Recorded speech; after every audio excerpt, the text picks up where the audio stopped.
扳回一城，杰伦布朗将胜利献给塔图姆。跟腱撕裂之后，塔图姆在短信中说了什么？晋级西决，爱德华兹与勇士有什么恩怨情仇？ NBA 季后赛第26天都有些什么样有趣的小故事和细节？大家好，这里是 Telfair， 我们一起来挖掘真实励志有趣的篮球文化。你的点赞让我不停更新。NBA 季后赛第26天，濒临淘汰的凯尔特人迎来了对阵尼克斯的第6场比赛。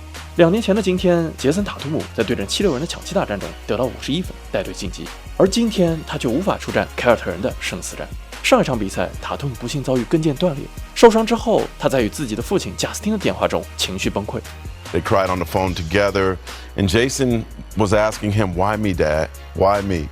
Why does this have to happen to me?" 但是在振作精神之后，塔图姆给 NBA 名宿雷吉米勒发了这样一条短信 ：“I'm devastated by this, and I appreciate all the love and support from everyone. But he wanted people to know this injury will not define me, and I can't wait to be back in Celtic Green to show you why." 目前塔图姆已经成功接受手术，给他做手术的正是当年帮助凯文杜兰特修复跟腱的医生。面对球队主力受伤、球队即将淘汰的局面，杰伦布朗用一次救球点燃了整支凯尔特人。Not to dive into the bench kind of changed the game for us.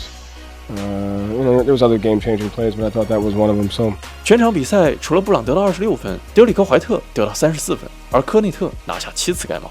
而另一边，同样在第3节，尼克斯当家球星杰伦·布伦森单节被吹罚5次犯规。I'm not even gonna say anything. I'm sorry. 第4节中段，尼克斯落后21分，而布伦森的犯满立场让他无法再帮助尼克斯完成逆转。最终，凯尔特人成功捍卫主场，而布朗将这场胜利献给了塔图姆。Yeah, that one's for JT. Get well, bro. 他并没有放弃希望。Obviously unfortunate what happened to JT, but we still got basketball to be played.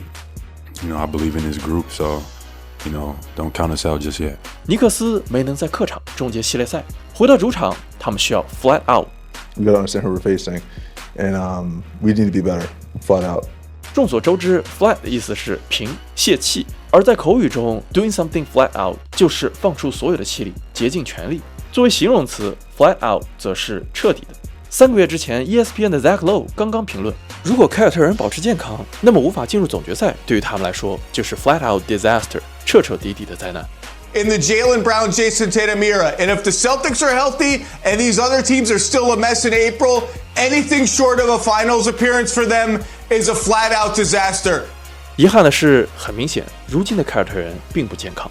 巧合的是，1年前西部决赛第1场输给独行侠之后，爱德华兹也用了 flat 这个词来解释球队输球的原因。We found our energy, then we went back to being flat. So I think it was just on us. Everything was on us today. I didn't get downhill as much.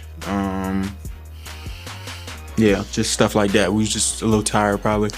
而就在今天，爱德华兹淘汰了与他有特别缘分的金州勇士队，再次闯入西部决赛。森狼对战勇士的系列赛已经进行到第6场，但是库里依旧无法回归赛场。虽然比赛中勇士一次次迫近比分，但是他们的反攻一次次被森林狼扑灭。这其中，朱利叶斯·兰德尔成为关键人物之一。兰德尔得到全场最高的29分，今年季后赛场均24分的兰德尔，在之前的生涯中饱受诟病。此时的他只想证明一件事。I mean, honestly, I don't really get into the narratives of having something to prove. I think the only thing I want to prove is I'm a winner. 而对于兰德尔心中最亮的明星爱德华兹来说，他终于在勇士面前证明了自己。5年前，在2020年选秀试训期间，状元热门爱德华兹参加了勇士队的试训。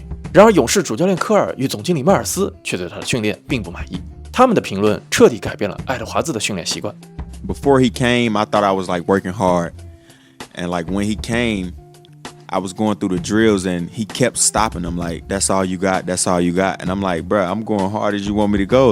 What you want me to do? I'm sweating crazy. He man, you got to see Steph and KD and Clay work out. And we went to dinner that night, and they still was continuously telling me you didn't work hard enough. If we had the number 1 pick, we wouldn't take you. And they was having me doing this drill. That was sprint to half court, sprint back to the corner. You got to make 3 in a row. I wasn't the greatest shooter at that time, and they wanted you to sprint. So I'm like, bro, I'm tired. So I might have. I don't know if I was jogging. It was a fast jog, if it was a jog, but it's we thought we was working hard. So they told me my workout was terrible at dinner, and we was just the car ride home. Me and Justin we got to do something. We got to fix it. And we start going hard. We just started going super hard in the workouts, and I think that changed everything. 5年之后，爱德华兹终于亲手淘汰勇士，证明了自己，也让森林狼连续2年闯入西部决赛。之后的季后赛会发生什么？又会有什么样更有意思的小故事？就让我们拭目以待。